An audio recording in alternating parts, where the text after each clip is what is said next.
सत्सङ्गत्वे निस्सङ्गत्वं निस्सङ्गत्वे निर्मोहत्वं निर्मोहत्वे निश्चलतत्वं निश्चलतत्वे जीवन्मुक्तिः पुनरपि जननं पुनरपि मरणं पुनरपि जननी जठरे शयनम् इह संसारे बहुदुस्तारे कृपया पारे पाहि मुरा।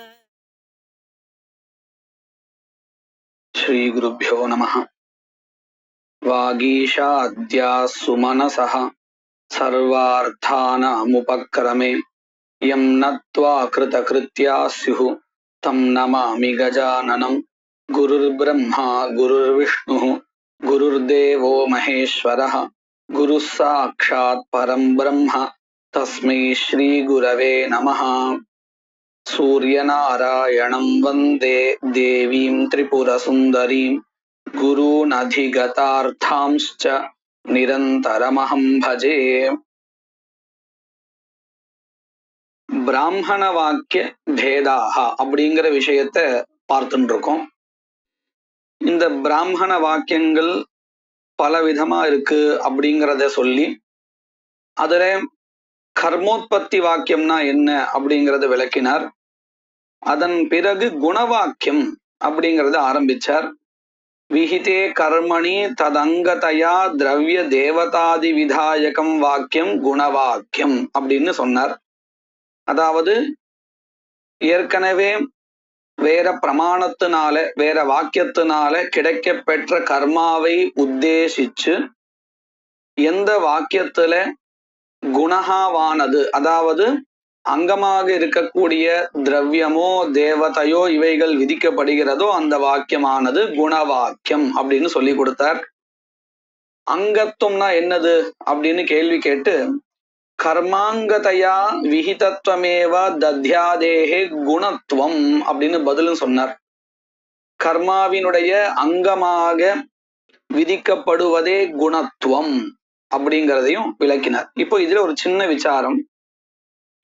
அத்திர ஹோமஸ்ய உத்தேஷ்யத்துவம் நாம மானாந்தர பிராப்தத்வே சதி விதேய அன்வியதயா நிர்தேஷ்யத்துவம்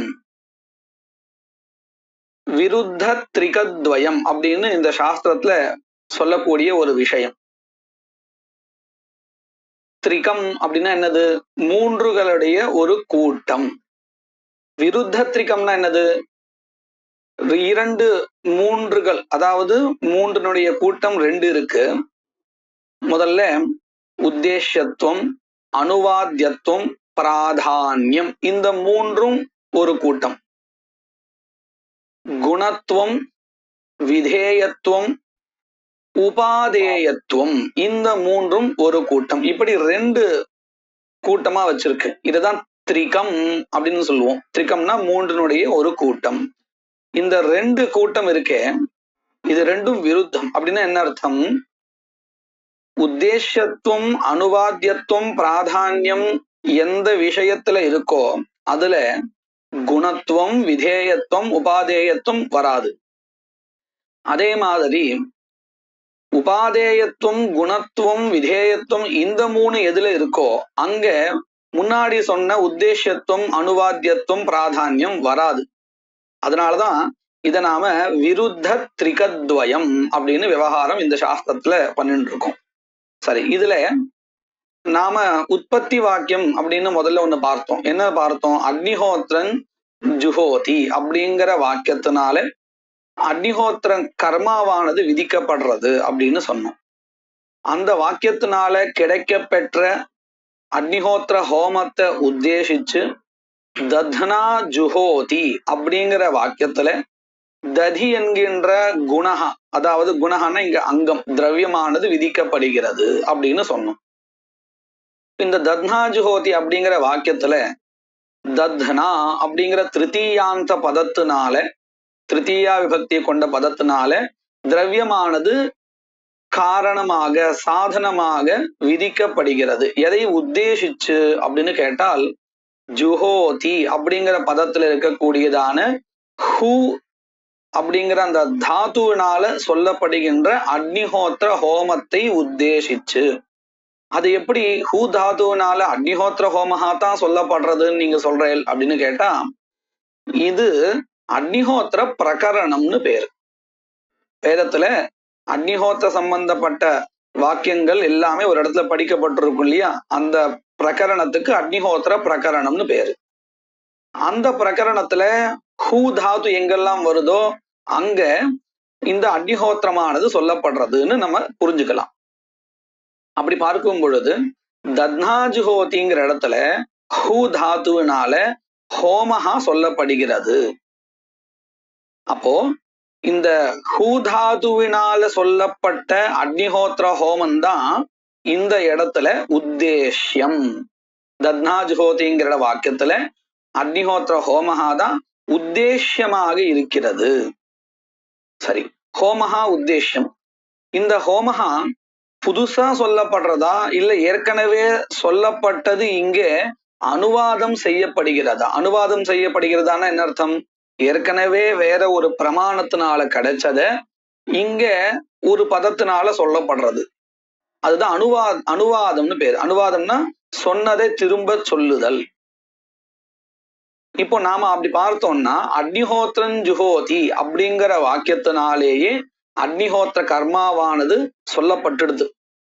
அப்போ இந்த தத்னா ஜுஹோதிங்கிற இடத்துல ஹூ தாத்துவினால அக்னிஹோத்திர ஹோமஹா புதுசா சொல்லப்படல, ஏற்கனவே வேற பிரமாணத்தினால வேற வாக்கியத்தினால சொல்லப்பட்ட கர்மாவானது அனுவாதம் செய்யப்படுகிறது.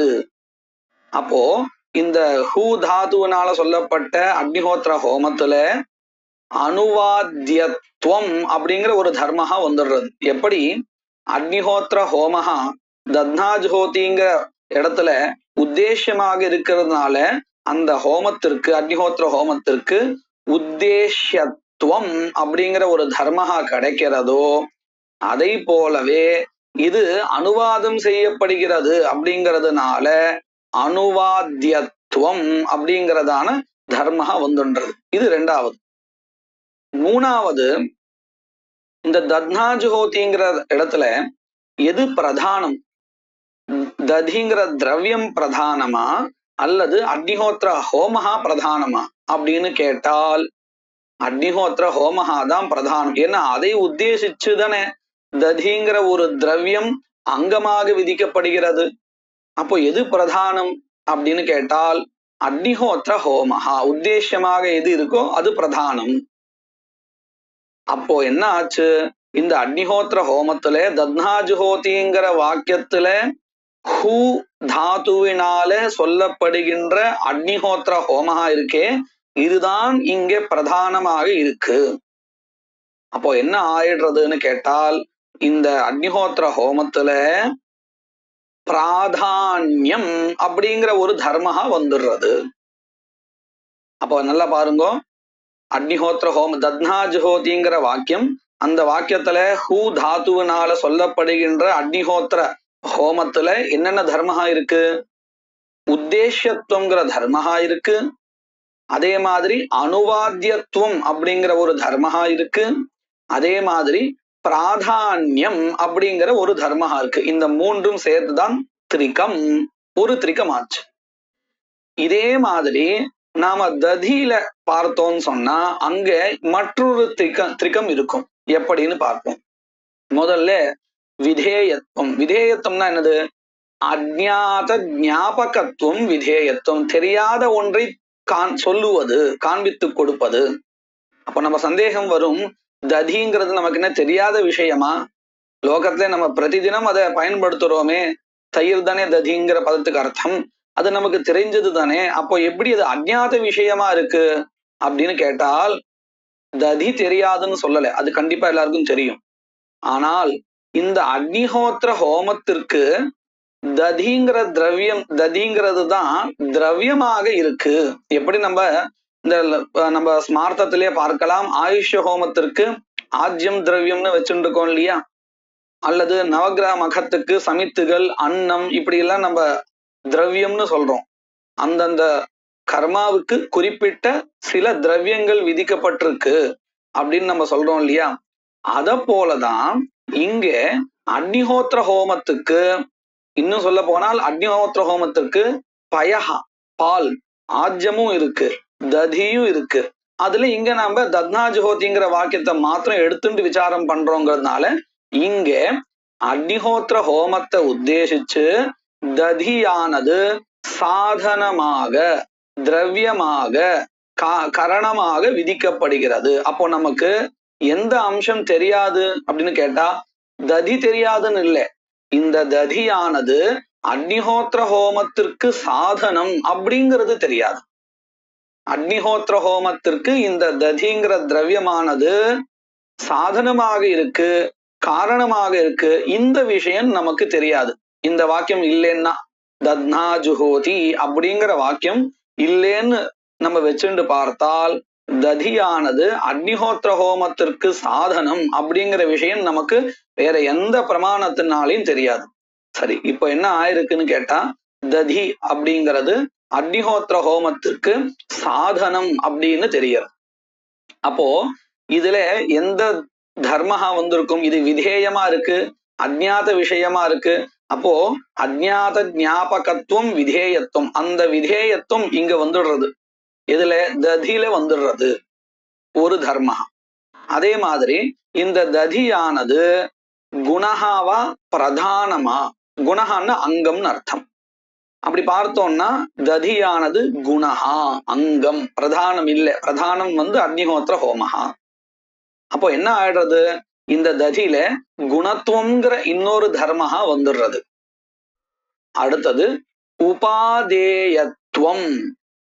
உபாதேயத்துவம் அப்படின்னா என்னது அப்படின்னு கேட்டால் அனுஷ்டான விஷயத்துவம், அதாவது கிருதி சாத்தியத்துவம். அப்படின்னா என்னது? நம்முடைய இந்த கிருதி இருக்கே, முயற்சி, அதற்கு விஷயமாக ஆகிறது. அப்படின்னா என்ன அர்த்தம் பார்க்கலாம். சந்திரனை கொண்டு வருதல் அப்படின்னு நாம சொல்றோம் வச்சுப்போம். இது நம்மளால முடியுமா? முடியாத விஷயம். ஸ்வர்க்கத்தை நாம புதுசா உண்டாக்கணும் அப்படின்னா முடியுமா? நம்மளால முடியுமா? முடியாது. அப்போ இதெல்லாம் என்னது தெரியுமா? நம்முடைய கிருதிக்கு இலக்காகாது, நம்முடைய கிருதி சாத்தியமாகாது. ஆனால் இந்த ததி இருக்கே, ததிய வச்சுண்டு நாம ஒரு ஹோமத்தையோ இல்ல ஒரு கர்மாவையோ பண்ண முடியும் தானே. அப்போ இது கிருதிக்கு விஷயமாறதா இல்லையா? கிருதி சாத்தியமாகிறதா இல்லையா? அதத்தான் இங்க உபாதேயத்துவம்னு சொல்லிட்டு இருக்கோம். நம்முடைய அனுஷ்டானத்திற்கு அது ஒரு விஷயமாக ஆகும், நம்முடைய கிருதிக்கு சாத்தியமாக ஆகும். இதுதான் உபாதேயத்துவம் அப்படிங்கிற பதத்தினால சொல்லிட்டு இருக்கா. அப்போ உபாதேயமாக இருக்கு ததி. அப்போ ததியில என்ன தர்மஹா வரும்? உபாதேயத்துவம் அப்படிங்கிற ஒரு தர்மஹா வந்துடுறது. ஆக மொத்தம் இப்போ இந்த குணஹா அங்கமாக இருக்கக்கூடிய ததியில 3 தர்மங்கள் வந்திருக்கு. என்னென்னது அப்படின்னு கேட்டால் விதேயத்துவம், குணத்துவம், உபாதேயத்துவம் அப்படிங்கிற 3 தர்மங்கள் வந்துடுறது. அப்போ நல்லா பாருங்க, உத்தேசியமாக இருக்கக்கூடிய ஹூதாத்வர்த்தமாக இருக்கக்கூடிய அக்னிஹோத்திர ஹோமத்துல 3 தர்மங்கள். என்னென்ன தர்மங்கள்? உத்தேசியத்துவம், பிராதான்யம், அனுவாத்தியத்துவம். இந்த 3ம் ஹோமத்துல வந்திருக்கு. ததியில என்னென்ன வந்திருக்கு? விதேயத்துவம், குணத்துவம், உபாதேயத்துவம் அப்படிங்கிற இந்த 3 தர்மங்கள். இந்த 3ல ஒரு பாதி இங்க இருக்கட்டும், ஒரு பாதி அங்க கிட்ட சொல்ல முடியாது. 3ம் ஒரு இடத்துல தான் இருக்கும். இது மற்றொரு இடத்துக்கு போகாது. எப்போ? ஒரே வாக்கியத்தை எடுத்து விசாரம் பண்ணும் பொழுது, தத்னா ஜுஹோதின்னு அந்த ஒரு வாக்கியத்தை எடுத்துட்டு அதை விசாரம் பண்ணும் பொழுது முதல்ல சொன்ன, அதாவது உத்தேசியத்துவம், பிராதான்யம், அனுவாத்தியத்துவம், அது ஒரு இடத்துல தான் இருக்கும். அதுல உத்தேசியத்துவம், அனுவாத்தியத்துவம் ஒரு இடத்துலயும், பிராதான்யம் இன்னொரு இடத்துலயும் அப்படி மாத்தி மாத்தி சொல்ல முடியாது. இந்த 3ம் ஒரு இடத்துல தான் இருக்கும். அதே மாதிரிதான் அந்த 3ம். அதனாலதான் இதை என்ன சொல்றோம்? விருத்த திரிகத்வயம் அப்படின்னு சொல்றோம். இது எப்போ ஒரு வாக்கியத்தை எடுத்துட்டு விசாரம் பண்ணும் பொழுதுதான். இதே அக்னிஹோத்திர ஹோமத்துல விதேயத்துவம், குணத்துவம், உபாதேயத்துவம் அதுவும் வரும். எப்போ வரும்? அது ஒரு இடத்த காமிக்கலாம். இப்போ விசாரம் பண்ணிட்டு இருக்கக்கூடிய வாக்கியம் குண வாக்கியம். இதுல அக்னிஹோத்திர ஹோமஹா உத்தேசமா இருக்கிறதுனால அந்த அக்னிஹோத்திர ஹோமத்துல உத்தேசத்துவம், அனுவாத்தியத்துவம், பிராதான்யம் இந்த 3 இருக்கு. இதே அக்னிஹோத்திர ஹோமஹா எங்க கரணமாக ஆகிறதோ அங்க நாம பார்த்தோம்னா அக்னிஹோத்திர ஹோமத்துல விதேயத்துவம், குணத்துவம், உபாதேயத்துவம் இது வந்துடும். எங்க உற்பத்தி வாக்கியத்தை எடுத்துட்டு பார்த்தா புரிஞ்சிடும். அக்னிஹோத்திரன் ஜுஹோதி, அக்னிஹோத்திரன் ஜுஹுயாத் ஸ்வர்க காமஹான்னு வாக்கியத்தை எடுத்துப்போம்.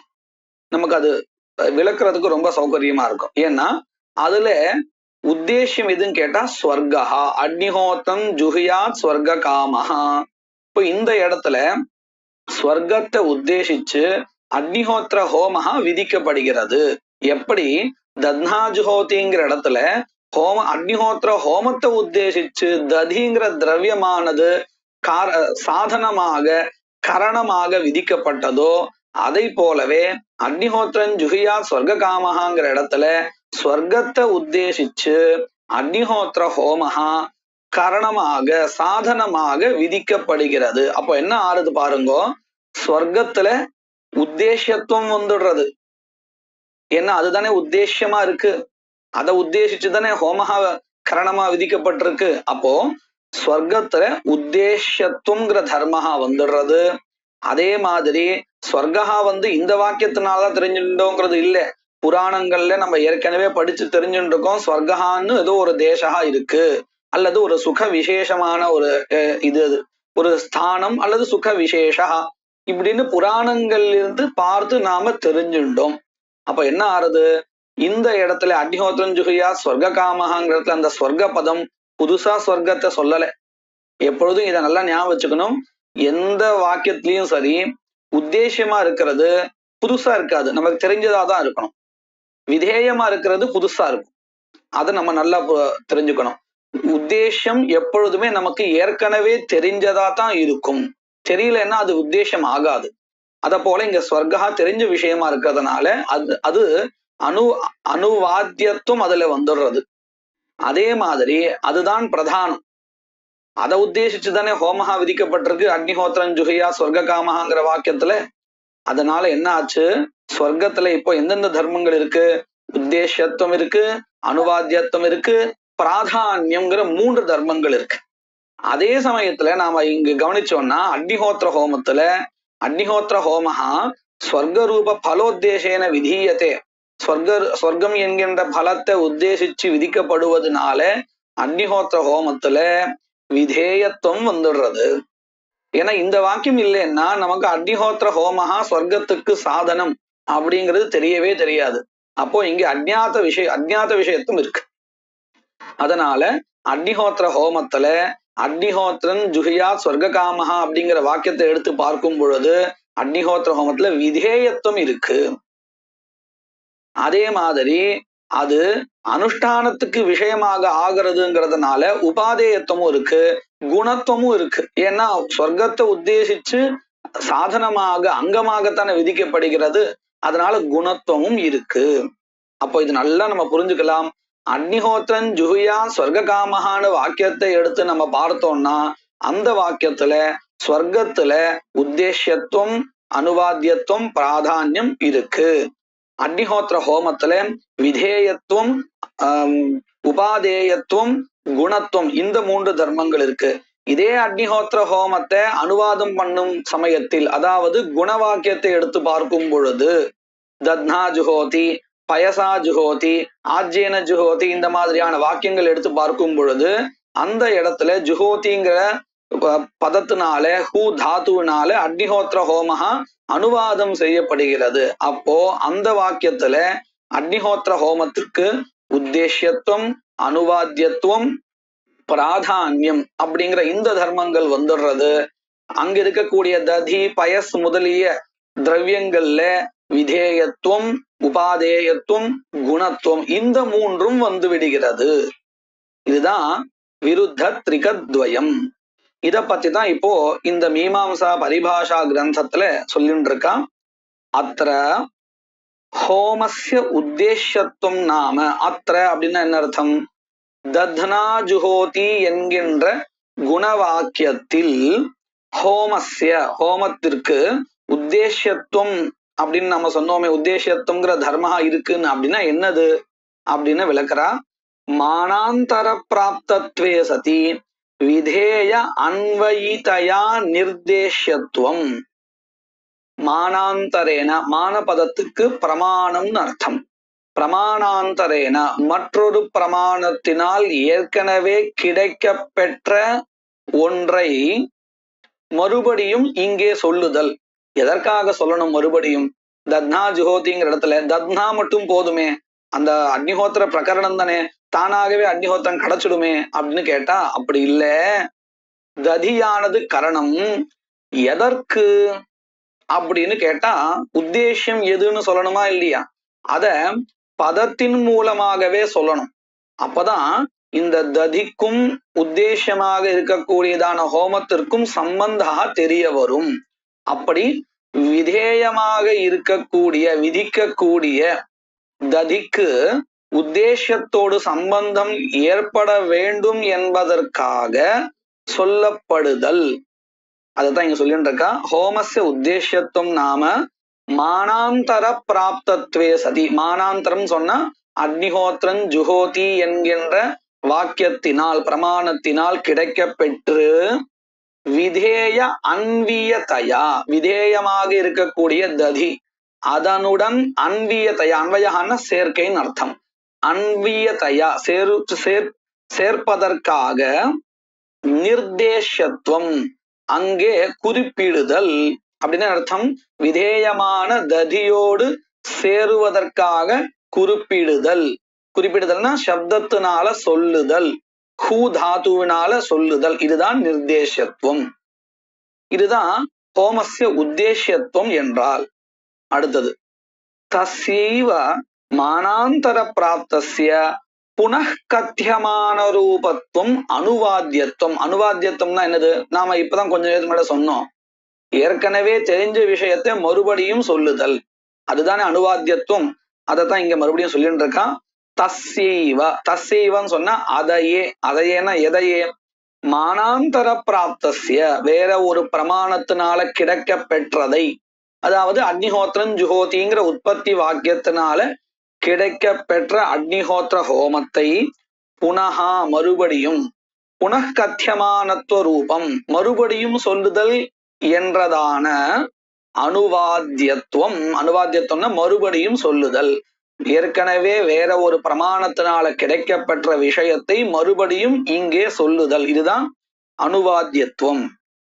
அடுத்தது தத்யாதி குணான்வியதையா பிராதான்யஞ்ச. ததி இங்கே குணமாக இருக்கிறது, அங்கமாக இருக்கிறது. அது பிரதானத்தோடு சேருகிறது இல்லையா? இதுதான் பிராதான்யம். அந்த குணகா போய் எங்க போய் சேருகிறது? எதை உத்தேசிச்சு விதிக்கப்படுகிறதோ அதோடு சேருகிறது. அதாவது அக்னிஹோத்திர ஹோமத்தோடு சேருகிறது.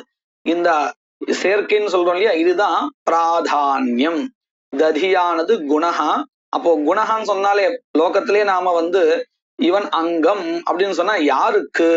இவன் சகாயகன், உதவியாளர் அப்படின்னு சொன்னா யாருக்கு அப்படின்னு ஒரு கேள்வி கேட்போம். அத போல ததியானது குணகான்னு சொன்னா அது யாருக்கு அப்படின்னு கேள்வி வரும் இல்லையா? அது யாருக்குன்னு நம்ம சொல்றோமோ அவர் தான் உத்தேசியம், அவரிடத்தில் தான் பிராதான்யம் ஆனது இருக்கும். அதுதான் இங்க சொல்லிட்டு இருக்கா. தத்யாதி குணான்வியதையா பிராதான்யஞ்ச. அப்ப இந்த மூன்று தர்மங்களும் தத்னா ஜுஹோதிங்கிற வாக்கியத்துல ஹூ தாத்துவினால சொல்லப்படுகின்ற அக்னிஹோத்திர ஹோமத்திற்கு சேருகிறது. இப்போ ஒரு திரிகம் ஆயிருக்கு. புஸ்தகத்தின்படி நாம அந்த விவரணம் படிக்கும் பொழுது ஒரு திரிகம் ஆயிருக்கு. இப்ப ரெண்டாவது தத்யாதேகே மானாந்தர அப்பிராப்தத்வாத். இந்த ததியானது நாம முன்னமே சொன்னது போல, ததிங்கிறது நமக்கு தெரியும், தயிர்னா என்னன்னு தெரியும், லோகத்தை கிடைக்கக்கூடிய வஸ்துதான். ஆனால் ததி அக்னிஹோத்திர ஹோமத்திற்கு சாதனம் கரணம் அப்படிங்கிறது தெரியாது இல்லையா? அதைத்தான் இங்க சொல்லிட்டு இருக்கா. தத்யாதேகே, அதாவது ததியானது ஹோமத்திற்கு கரணம் என்பது மானாந்தர அப்பிராப்தத்வாத், வேற மானாந்தரம்னா பிரமாணாந்தரம் அர்த்தம். இந்த வாக்கியத்தை விட்டால் வேற எந்த பிரமாணத்தினாலையும் கிடைக்காதது. அதனால் அத்ரைவ விதேயத்துவம், இந்த வாக்கியத்தில் தான் அதற்கு விதேயத்துவம் கிடைக்கிறது. இரண்டாவது திரிகத்துல ஒண்ணு இப்ப சொல்லியாச்சு விதேயத்துவம். அடுத்தது ஹோம சாதனத்துவாச்ச ஹோமாபேட்சையா குணத்துவம். அதாவது இந்த ததியானது குணஹா, நம்ம முன்னாடி கூட சொன்னோம் குணஹான்னு சொன்ன அங்கம். அங்கம்னா எதற்கு? ஏன்னா இது சாபேக்ஷ பதார்த்தம்னு சொல்லுவோம். எதை பார்க்கும் பொழுது இது குணஹா, எதை பார்க்கும் போது இது அங்கம், எதை பார்க்கும் பொழுது அது பிரதானம் அப்படின்னு கேள்வி வந்துட்டே இருக்கும். நம்ம இங்கே கவனிக்கலாம். ஸ்வர்க்கத்தை வச்சுட்டு பார்க்கும் பொழுது அக்னிஹோத்திரன் ஜுகையா ஸ்வர்க காமஹான்னு அந்த வாக்கியத்தை விசாரம் பண்ணும் பொழுது ஸ்வர்கஹா பிரதானம், அக்னிஹோத்திர ஹோமஹா அங்கம். ஆனா இந்த தத்னா ஜுஹோதிங்கிற இடத்துல நம்ம பார்த்தோம்னா ததி அங்கம், இந்த அக்னிஹோத்திர ஹோமஹா பிரதானம். அப்போ இதுவே என்ன தெரிகிறது? இந்த அங்கம் பிரதானம் அப்படிங்கிறத இன்னொன்னு ஒண்ணு பார்க்கும் பொழுதுதான், இன்னொன்னு ஒண்ணு வச்சுட்டு தான் சொல்ல முடியும். சாபேட்சமான பதார்த்தமா இருக்கு. அப்போ இந்த ததியானது குணஹா அங்கம், எதற்கு? ஹோமத்திற்கு. அதனால்தான் ஹோம சாதனத்துவாச்ச ஹோமாபேட்சையா குணத்துவம், ஹோமத்தை வச்சுட்டு பார்க்கும் பொழுது இது குணமாக இருக்கு. அப்போ ரெண்டாவது தர்மா வந்தாச்சு. மூணாவது புருஷ அனுஷ்டீயமான புருஷேன அனுஷ்டீயமானத்துவாத், அதாவது இந்த கர்மாவில யார் ஈடுபட்டிருக்கானோ அவனுடைய அனுஷ்டானத்திற்கு இது விஷயமாக ஆகிறது. புருஷ கிருதி சாத்தியமாக ஆகிறது. அதனால இதுல உபாதேயத்துவங்கிற தர்மஹாவும் இருக்கு. புருஷ அனுஷ்டீயமான புருஷேன அனுஷ்டீயமானத்வாச்ச உபாதேயத்துவம் ச. இப்போ ரெண்டாவது திரிகமும் வந்தாச்சு. அത്ര மானாந்தர பிராப்தத்துவம் மானாந்தர ஞாதத்துவம். இப்போ எடுத்துட்ட விஷயத்த சொல்லி முடிச்சுட்டார். இந்த விளக்கும் பொழுது மானாந்தர பிராப்தத்துவம் மானாந்தர அப்பிராப்தத்துவம் அப்படின்னு ரெண்டு பதங்களை உபயோகப்படுத்தினார். அதற்கு என்ன அர்த்தம் அப்படிங்கிறத விளக்கிறார். முதல்ல மானாந்தர பிராப்தத்துவம்னா என்னது? மானாந்தர பிராப்தத்துவம் என்றால் மானாந்தர ஞாதத்துவம், வேறு ஒரு பிரமாணத்தினால தெரிந்து கொள்தல். இதுதான் மானாந்தர பிராப்தத்துவம், மானாந்தர ஞாதத்துவம். இதற்கு அப்படியே நேர்மறையாக இருக்கக்கூடியது மானாந்தர அப்பிராப்தத்துவம். அதுதான் சொல்லிட்டு இருக்கா. அப்பிராப்தத்வஞ்ச அஜ்ஞாதத்துவம். மானாந்தர அப்பிராப்தத்துவம் என்றால் வேறு பிரமாணத்தினால் கிடைக்க பெறாதது. மானாந்தர அஜ்ஞாதத்துவம் போத்தியம். இப்போ பிராமண வாக்கியத்தை விவரிக்க ஆரம்பிச்சார். அதுல முதல்ல உற்பத்தி வாக்கியம்னா என்னதுன்னு சொல்லி கொடுத்தார். இப்போ குண வாக்கியத்தையும் சொல்லி கொடுத்துட்டார். இப்ப மூணாவதாக பல வாக்கிய நிரூபணம். என்னது? உற்பன்னஸ்ய கர்மணஹ பலாகாங்காயாம் பல சம்பந்த போதகா விதிஹி பல விதிஹி. நாம உற்பத்தி வாக்கியத்தை பார்த்திருக்கோம். அக்னிஹோத்திரம் ஜுஹோதி அப்படிங்கிற உற்பத்தி வாக்கியத்தை பார்த்திருக்கோம். அக்னிஹோத்திர ஹோமத்தை இந்த வாக்கியமானது விதிக்கிறது. இதை பார்த்திருக்கோம். இப்போ அடுத்து நமக்கு என்ன சந்தேகம் வரும், என்ன ஆகாங்ஷா வரும்? இந்த அக்னிஹோத்திரத்தை வச்சுட்டு நாம என்ன பண்ணணும், இந்த அக்னிஹோத்திரத்துக்கு என்ன பிரயோஜனம் அப்படிங்கிற ஒரு கேள்வி வரும். அப்போ இந்த பல சம்பந்தத்தை சொல்லி கொடுக்கக்கூடிய வாக்கியம் அக்னிஹோத்திரன் ஜுஹுயாத் ஸ்வர்க காமஹா அப்படிங்கிற வாக்கியம். உற்பத்தி வாக்கியத்துல வெறும் கர்மாவை மட்டும்தான் தெரிஞ்சுட்டோம். கர்மாவிற்கு என்ன பலன் தெரிஞ்சுக்கல. அத சொல்லக்கூடிய வாக்கியம்தான் அக்னிஹோத்திரன் ஜுஹுயாத் ஸ்வர்க காமஹாங்கிற வாக்கியம். இந்த வாக்கியத்துக்கு தான் நாம என்ன பேரு கொடுக்கிறோம்? பல வாக்கியம் அப்படின்னு, பல விதிஹி. இந்த பல விதிக்கு தான் இன்னொரு பேரும் உண்டு, அதிகார விதிஹி. அதிகார விதிஹி பல விதிஹி ரெண்டும் ஒண்ணுதான். இந்த ரெண்டு பெயராலையும் சொல்லப்படுகின்ற வாக்கியம் ஒண்ணுதான்.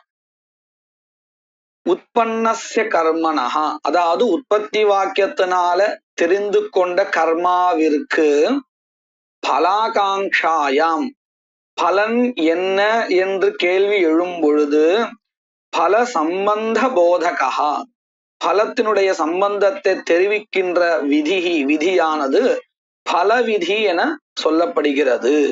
யதா, உதாரணமாக, அக்னிஹோத்ரன் ஜுஹுயாத் ஸ்வர்க காமஹா. இப்போ இந்த ஸ்வர்க காமஹாங்கிற பதம் எதை சொல்றது? ஸ்வர்க காமனாவான சொல்றது. ஸ்வர்க்கத்தை விரும்புகின்றவன் அக்னிஹோத்திரத்தை செய்ய வேண்டும் அப்படிங்கிறது மேலோட்டமான அர்த்தம். அப்போ ஸ்வர்கா பலன் அப்படிங்கிறது நமக்கு அர்த்தாத் தெரிகிறது. அത്ര யஹா ஸ்வர்க்கம் காமயதே, யஹா எவன் ஒருவன் ஸ்வர்க்கம் ஸ்வர்க்கத்தை காமயத்தே விரும்புகின்றானோ சஹா அவன் தத் சாதனத்வேனா ஸ்வர்க்கத்திற்கு சாதனமாக ஸ்வர்க்கத்தை உண்டு பண்ணுகின்ற கரணமாக அக்னிஹோத்திர நாமகம் ஹோமம் பாவயேத், அக்னிஹோத்திரம் என்கின்ற பெயரை கொண்ட இந்த கர்மாவை செய்ய வேண்டியது. குர்யாத் இதி என்று இந்த வாக்கியத்திற்கு அர்த்தம். அக்னிஹோத்திர வாக்கியோத்பன்னஸ்ய கர்மணா, அதாவது அக்னிஹோத்திரன் ஜுஹோதி என்கின்ற வாக்கியத்தினால் தெரிந்து கொண்ட கர்மாவிற்கு பல சம்பந்தா, பல சம்பந்தமானது போத்தியதே தெரிவிக்கப்படுகிறது இந்த வாக்கியத்தினால். எந்த வாக்கியத்தினால்? அக்னிஹோத்திரன் ஜுஹுயாத் ஸ்வர்க காமஹா என்கின்ற வாக்கியத்தினால் என்பதினால் இந்த வாக்கியம் என்னது? பல வாக்கியம், அதிகார விதிகி, பல விதிகி எனப்படுகிறது. இப்போ மூணாவது பிராமண வாக்கியத்துல மூன்றாவது வகையை பார்த்துட்டோம். இப்போ நாலாவது வகை, இதுல நாம கொஞ்சம் தெரிஞ்சுக்க வேண்டியது இருக்கு. என்னது அப்படின்னு சொன்னா, கர்மாவில நித்திய கர்மா, நைமித்திக கர்மா, காமிய கர்மான்னு மூன்று வகையா பிரிச்சிருக்கோம். நியதமாக வரக்கூடியது நித்திய கர்மா, அநியதமாக வரக்கூடிய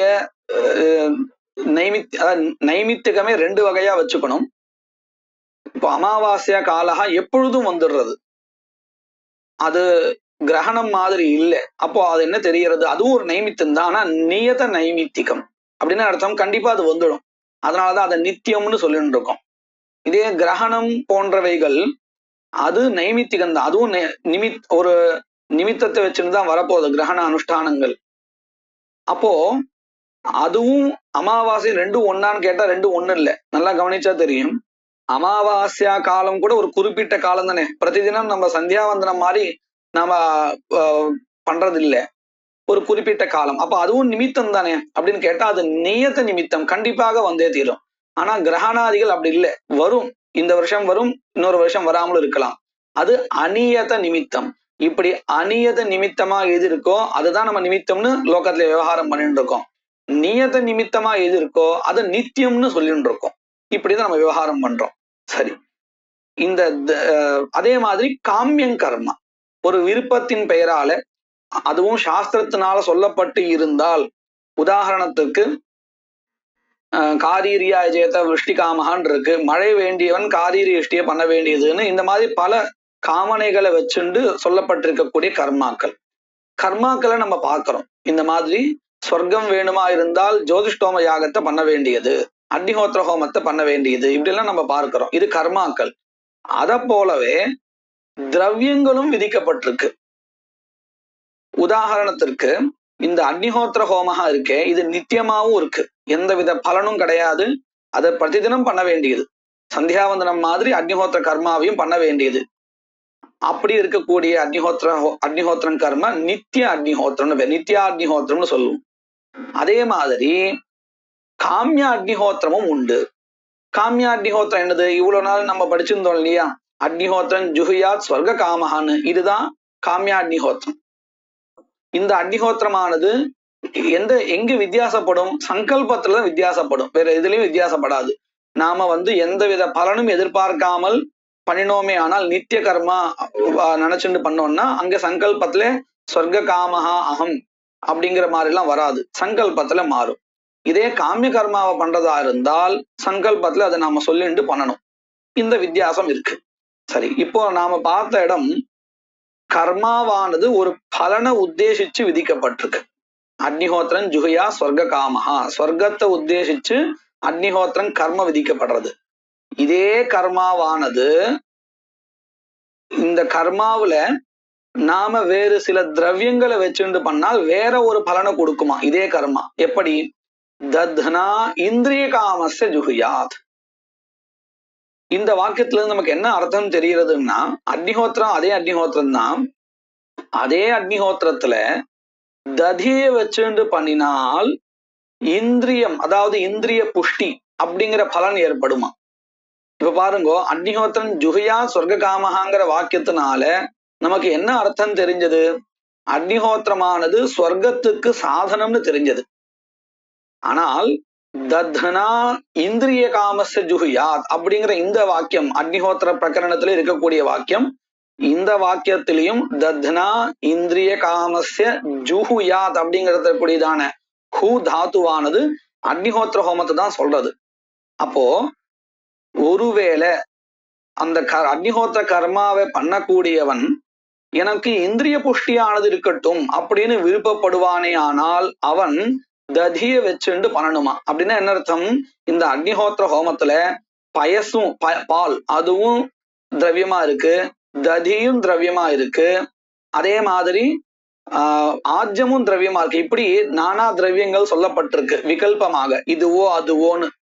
அப்படி இருக்கும் பொழுது ஒருத்தன் இந்திரிய புஷ்டியை விரும்பினானே ஆனால் அவன் ததியை வச்சுட்டு இந்த அக்னிஹோத்திரத்தை பண்ணணுமா. பண்ணினால் என்ன ஆகும்? அவனுக்கு இந்திரிய புஷ்டி ஏற்படும். அப்போ இதே அக்னிஹோத்திர ஹோமஹா முன்னாடி ஸ்வர்க்கத்துக்கு சாதனம்னு சொன்னோம், காமிய கர்மாவாக சொன்னோம். நித்திய கர்மாவும் ஒண்ணு இருக்கு, அதையும் மனசை வச்சுக்கணும், அது தனி. காமிய கர்மாவா சொல்லும் பொழுது எந்த திரவியத்தை வச்சுட்டு பண்ணினாலும் காமிய கர்மாவாக அக்னிஹோத்திரமானது ஸ்வர்க்கத்துக்கு சாதனமா ஆறுது. பயசு வச்சுட்டு பண்ணாலும் சரி, ஆஜ்யத்தை வச்சுட்டு அல்லது ததியை வச்சுட்டு பண்ணாலும் சரி, மூணுல எதை வேணா வச்சு பண்ணலாம். சங்கல்பத்துல மாத்திரம் ஸ்வர்க்கத்தை உத்தேசிச்சு பண்றேன்னு சொல்லிக்கணும். அத போல இது மூன்றுத்துக்கும் மேல இன்னும் கூட திரவியங்கள் வேதத்தை சொல்லப்பட்டிருக்கு. அக்னிஹோத்திரத்துக்கு சாதனமாக கரணமாக அதாவது திரவியமாக இன்னும் கூட நிறைய சொல்லப்பட்டிருக்கு. சரி, இப்போ நாம ஒரு உதாரணத்துக்கு இந்த மூணு சொல்லுவோம். சங்கல்பத்துல நான் சொர்க்கத்தை விரும்பி பண்றேன்னு பண்ணிண்டால் எந்த திரவியத்தை வச்சு இந்த மூணு திரவியத்தை வச்சுட்டு பண்ணினாலும் அவனுக்கு சொர்க்கம் கிட்டும். அதே சமயத்துல விசேஷமாக நான் இந்திரிய புஷ்டியை விரும்புகிறேன் அப்படின்னு சங்கல்பம் பண்ணிட்டு ததிய திரவியமா வச்சுண்டு பண்ணினானே ஆனால் அவனுக்கு இந்த அக்னிஹோத்திர ஹோமத்தினாலேயே இந்திரிய புஷ்டியானது பலமாக ஏற்படுறது. இப்போ இந்த இடத்துல ஒரு சின்ன கேள்வியை நாம கேட்டுக்கணும். அக்னிஹோத்திரன் ஜுஹியா ஸ்வர்க காமஹா அப்படிங்கிற வாக்கியத்தை வச்சுண்டு நான் இப்போ அக்னிஹோத்திர ஹோமத்தை பண்றேன் ஸ்வர்க்கத்தை உத்தேசிச்சு. ஸ்வர்க்கத்துக்கு இப்போ சாதனம் எது அப்படின்னு, காரணம் எது அப்படின்னு கேட்டால் அக்னிஹோத்திர ஹோமஹான்னு சொல்லுவோம் இல்லையா. ஆனால் தத்னா இந்திரிய காமஸ்ய ஜுஹியாத் அப்படிங்கிற இடத்துல இந்திரியம் இந்திரிய புஷ்டி என்கின்றதான பலத்திற்கு எது சாதனம் அப்படின்னு கேட்டால் அக்னிஹோத்திர ஹோமஹாவா அல்லது ததியான்னு கேட்டால் ததின்னு தான் சொல்லணும். ததிதான் இங்க நேரடியாக பலனுக்கு சாதனம். அக்னிஹோத்திர ஹோமம் வெறும் ஆசிரயா, அதாவது ததியானது சொர்க்கத்து இந்திரிய புஷ்டிக்கு காரணம்னு சொன்னா நம்ம வீட்டுல இருக்கக்கூடிய ததியும் காரணம் ஆயிடும். அப்படி இல்லை, இந்த ததியானது ஹோமத்துல பயன்பட்டதாக இருந்து கொண்டு இந்திரிய புஷ்டி என்கின்றதான பலனை உண்டாக்குகிறது. வெறுமனே வீட்டுல இருக்கக்கூடிய ததியானது இந்திரிய புஷ்டிக்கு காரணம் அல்ல, அக்னிஹோத்திர ஹோமத்தில் பயன்பட்டதாக அதில் ஆசிரயித்து இருப்பதாக இருந்து கொண்டு இந்த ததியானது இந்திரிய புஷ்டி என்கின்றதான பலத்திற்கு சாதனமாக ஆகிறது. அப்போ நல்லா கவனிங்கோ, தத்னாஜுஹோத்தின்னு ஒரு வாக்கியம் படிச்சோமே, அந்த இடத்துல ததியானது எதை உத்தேசிச்சு விதிக்கப்பட்டது? அக்னிஹோத்திர ஹோமத்தை உத்தேசிச்சு விதிக்கப்பட்டது. அக்னிஹோத்திர ஹோமத்திற்கு சாதனமாக விதிக்கப்பட்டது. ஆனால் தத்னா இந்திரிய காமஸ்ய ஜுஹுயாத் அப்படிங்கிற வாக்கியத்துல ததியானது விதிக்கப்படுறது எதை உத்தேசிச்சு விதிக்கப்படுறது அப்படின்னு கேட்டால் அக்னிஹோத்திர ஹோமத்தை உத்தேசிச்சு அல்ல, இந்திரிய புஷ்டி என்கின்ற பலனை உத்தேசிச்சு விதிக்கப்படுறது. பலாய குண விதிஹி. தத்னா ஜுஹோதிங்கிற இடத்துல ஹோமாய குண விதி இல்லையா. அந்த தத்னா ஜுஹோதிங்கிறத ஹூ தாத்துவனால சொல்லப்படுகின்ற அக்னிஹோத்திர ஹோமத்தை உத்தேசிச்சு குணஹா ததி என்கின்ற குணஹா விதிக்கப்பட்டது. அதனால அந்த வாக்கியத்தை நம்ம சொல்றதா இருந்தா எப்படி சொல்லணும்? ஹோமாய குணவிதி இல்லையா? அதுதான் குண வாக்கியம்னு சொல்றோம். ஆனா இங்க தத்னா இந்திரிய காமச ஜுஹியாத் அப்படிங்கிற இடத்துல இங்கேயும் குணஹா தான் விதிக்கப்படுறது. ஆனால் குணஹா ஹோமத்தை உத்தேசிச்சு விதிக்கப்படல, பலத்தை உத்தேசிச்சு விதிக்கப்படுறது. இந்திரிய புஷ்டி என்கின்றதான பலத்தை உத்தேசிச்சு விதிக்கப்படுறது. அப்ப இதை நம்ம என்ன சொல்லலாம்? பலாய குணவிதி. அதைத்தான் இங்க சொல்லிட்டு இருக்கா. பலாய குணவாக்கியம் எப்படின்னு பாருங்க. பிராப்தம் கர்ம ஆசிரித்ய, ஏற்கனவே கிடைக்க பெற்றதான கர்மாவை ஆசிரயித்து, அதாவது அந்த கர்மாவில் பயன்பட்டு அப்படின்னு அர்த்தம். பிராப்தம் கர்ம ஆசிரித்ய பலாய குணவிதோ, பலத்திற்காக ஒரு குணம் விதிக்கப்படுகையில் அந்த வாக்கியத்திற்கு என்ன பேரு? பலாய குணவாக்கியம் என்று பெயர். யதா உதாரணமாக தத்னா இந்திரிய காமஸ்ய ஜுஹ்யாத் இதி அத்ர, அதாவது இந்த தத்னா இந்திரிய காமஸ்ய ஜுஹ்யாத் என்ற வாக்கியத்தில் அக்னிஹோத்திர வாக்கியோத்பன்னம், அதாவது அக்னிஹோத்ரஞ்சுஹோதி அப்படிங்கிற வாக்கியத்தினால கிடைக்க பெற்ற அக்னிஹோத்திர ஹோமத்தை ஆசிரியமாக கொண்டு, அக்னிஹோத்திர வாக்கியோத்பன்னம் ஹோமம் ஆசிரித்ய, அக்னிஹோத்ரஞ்சுஹோதி என்கின்ற வாக்கியத்தினால் கிடைக்க பெற்றதான அக்னிஹோத்திர ஹோமத்தை ஆசிரயித்து அதில் பயன்பட்டு இந்திரிய பலாய, இந்திரிய புஷ்டி என்கின்ற பலத்தை உத்தேசிச்சு ததி ரூப குணஹா விதீயதே, ததி என்கின்ற திரவியமானது விதிக்கப்படுகிறது. அப்போ இந்த வாக்கியத்துக்கு என்ன அர்த்தம்? தத்னா இந்திரிய காமச ஜுஹ்யாத் அப்படிங்கிற வாக்கியத்துக்கு ஹோமாஸ்ரிதேன தத்னா, ஹோமத்தில் ஆசிரியமாக இருக்கக்கூடிய ததியினால் இந்திரிய ரூபம் பலம் பாவயேத், இந்திரிய புஷ்டி என்கின்ற பலத்தை சம்பாதிக்க வேண்டியது, பலத்தை உண்டு பண்ண வேண்டியது. அதனாலதான் ரொம்ப ஜாகிரதையா எழுதியிருக்க ஹோமாஸ்ரிதேன, அதாவது வெறும் தயிர் இல்ல, ஹோமாஸ்ரிதேன ஹோமத்தில் ஆசிரியமாக இருக்கின்ற தயிரினால், தத்னா ஹோமத்தில் பயன்பட்டதாக இருந்து கொண்டிருக்கக்கூடிய ததியினால் இந்திரிய ரூபம் பலம் பாவயேத் என்று இந்த தத்னா இந்திரிய காமஸ்ய ஜுஹ்யாத் அப்படிங்கிற வாக்கியத்துக்கு அர்த்தம். சரி, ஹோமாஸ்ரிதேன அப்படின்னா என்ன அர்த்தம்? நாம இங்க தமிழ்ல சொல்லும் பொழுது சொல்லிட்டோம் ஹோமத்தில் பயன்பட்டதாக இருந்து கொண்டு அப்படின்னு. அதற்கு சமஸ்கிருதத்தை விளக்கம் கொடுக்கிறா. ஹோமாஸ்ரிதேன என்றால் ஹோம காரணீபூதேன, ஹோமத்தில் சாதனமாக இருந்து கொண்டு அப்படின்னு அர்த்தம். ஹோமாஸ்ரிதேன ஹோம காரணீபூதேன இத்யர்த்தா. அயமேவ குணபல விதிஹி குணகாம விதிஹி இதிச்ச உச்சதே. இந்த வாக்கியத்திற்கே, அதாவது பலாய குணவிதின்னு சொல்றோம் இல்லையா, அதற்கே இன்னும் சில பெயர்கள் உண்டு. குணபல விதிஹி, அத விவரிச்சு பார்த்தோம்னா எல்லாம் ஒரே அர்த்தம் தான். பலாய குணவிதிஹி, குணபல விதிஹி அல்லது குணகாம விதிஹி, எல்லாத்துக்கும் அர்த்தம் ஒண்ணுதான், வெவ்வேறு பதங்களால அதனுடைய விவகாரம் பண்றோம்.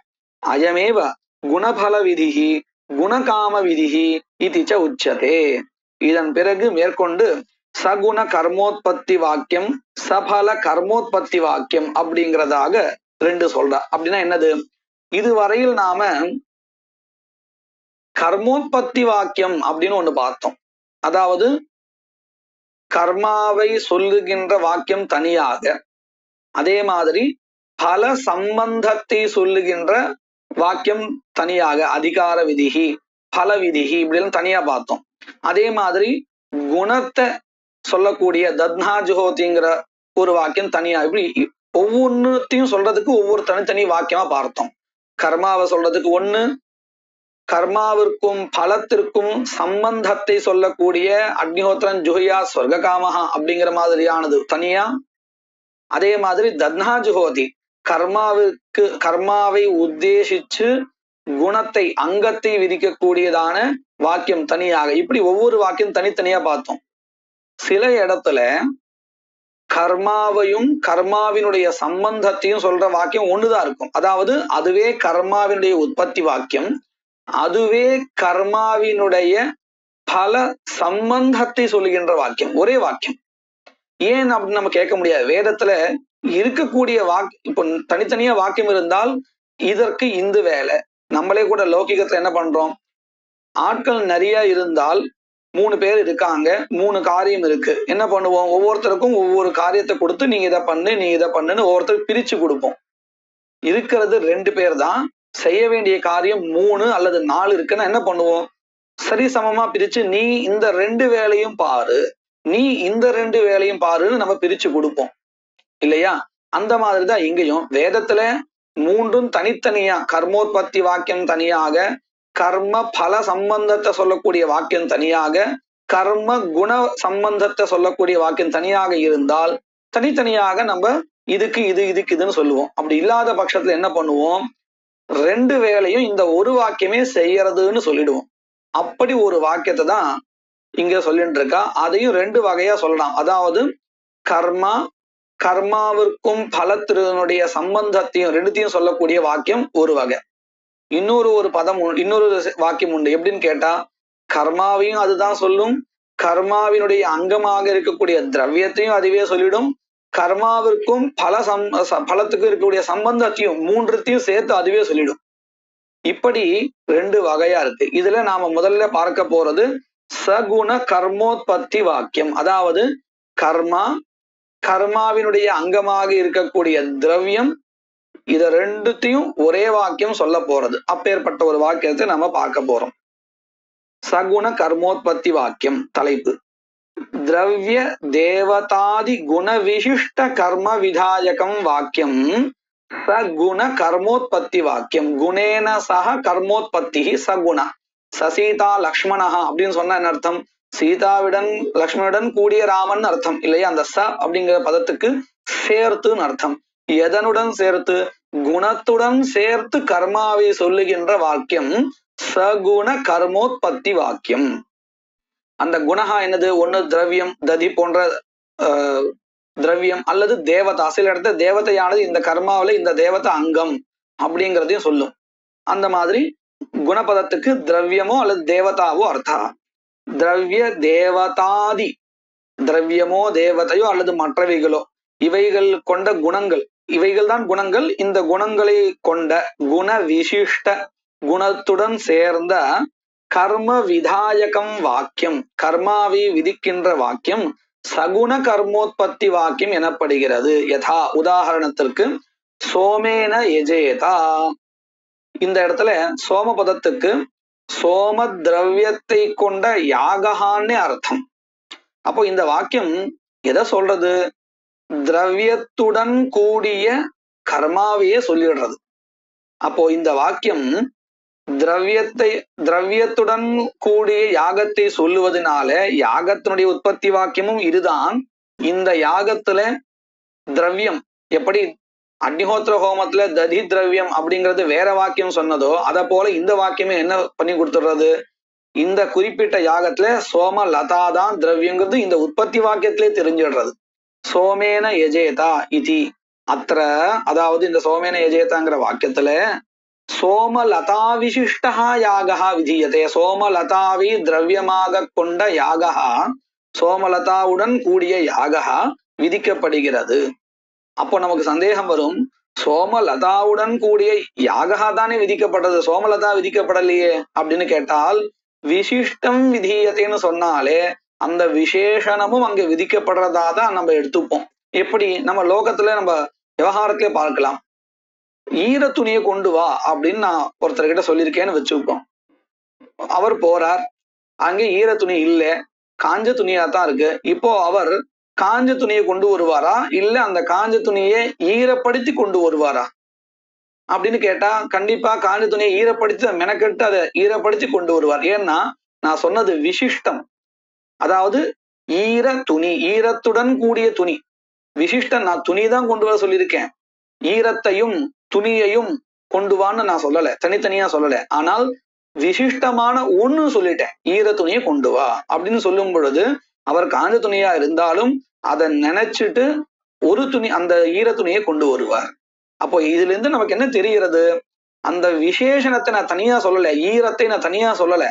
ஆனால் ஈரத்துடன் கூடியதுன்னு சொன்னதுனாலேயே, விசிஷ்டமா அந்த துணியை சொன்னதுனாலேயே அந்த விசேஷணம் அதுவும் கூட அது விதிக்கப்படுறதுன்னு அவர் புரிஞ்சுட்டார். அத போலதான் இங்கேயும் சோம விசிஷ்ட யாகம், சோமலதா என்கின்ற திரவியத்துடன் கூடிய யாகா தான் இந்த வாக்கியத்தை விதிக்கப்படுறது, இல்லைன்னு சொல்லல. ஆனால் அந்த விசேஷனம் இருக்கே யாகத்துல சோமலதா அப்படிங்கிறது, அந்த விசேஷனமும் கூட இதிலேயே தெரிகிறது. அதத்தான் இந்த கிரந்தத்துல நம்ம சொல்லி கொடுக்கிறா.